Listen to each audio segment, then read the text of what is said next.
Why hello there, and welcome back to Roll for Funding. It is the end of the second week of Zine Month 2025, which means that I am once again here to look at some projects from the second week of Zine Month 2025.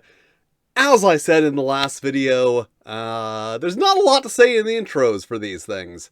So I guess let's get to the projects that I talk about in the video. Starting with Silver Age, a game about werewolves protecting a small Texas town in the year of our Lord 1991. So yeah, a game that puts players in roles that are traditionally seen as monsters, but then takes a deeper, introspective look at how those monsters relate to themselves and each other, and the world that they are a part of in the 1990s. I think it would not be an exaggeration to say that is a concept that I have something of an interest in. So yeah, this is a game that seems like it's not doing anything revolutionary, but attempting to replicate the mood of other games and media in a way that I like without feeling the need to also try to replicate the story and mechanics of those other games. Also, with White Wolf, not existing anymore, someone has to pick up the reins for angsty werewolf games. And next up, Redux, a solo game where you play as a duck who needs to stop a bomb from going off at the other side of the lake. Which in itself is an interesting premise, made even more interesting by the time travel mechanics, which involve threading a string through holes that are punched in the pages of the book.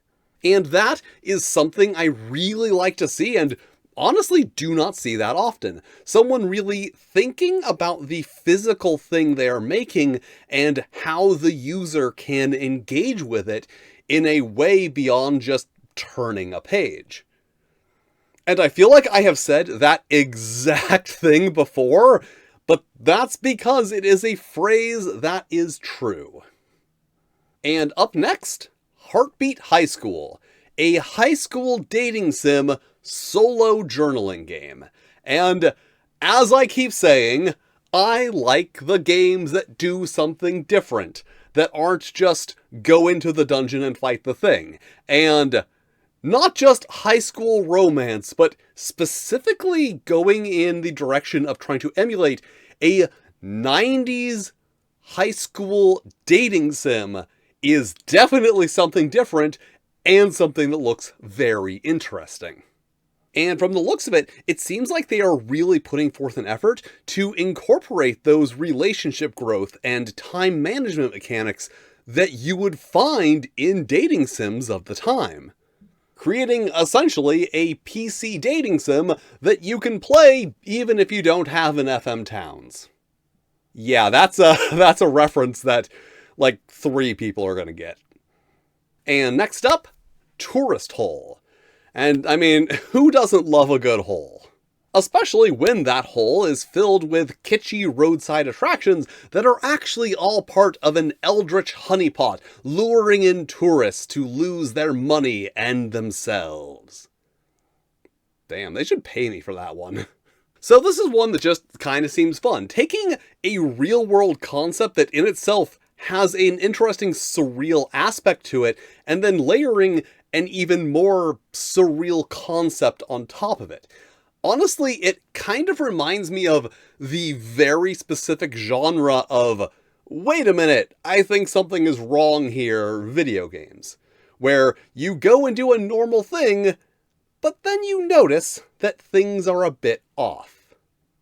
And finally, Love for the Love Gods, a game that is described as Cabin in the Woods, but for Hallmark movies.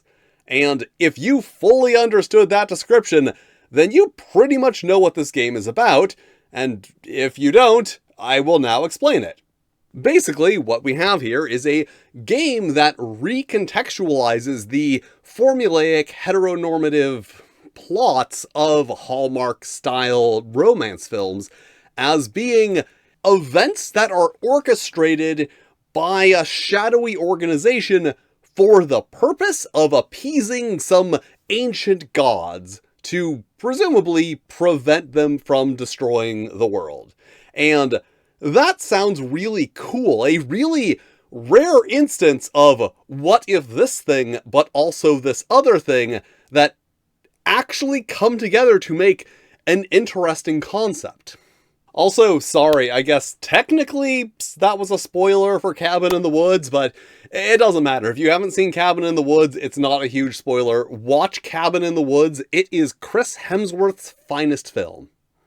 And of course, I cannot end this video without reminding you about The Goblin Guide to Advanced Dice Rolling, an introductory guide to dice math and mechanics so simple, even a goblin can understand. So if you like dice and or math, which I assume covers pretty much my entire audience, then this is the book for you. And I will be back at the end of the third week of Zine Month 2025 to cover projects from the third week of Zine Month 2025, because that's how these videos work and that's how I do them, so I will see you when I do that thing that I just described.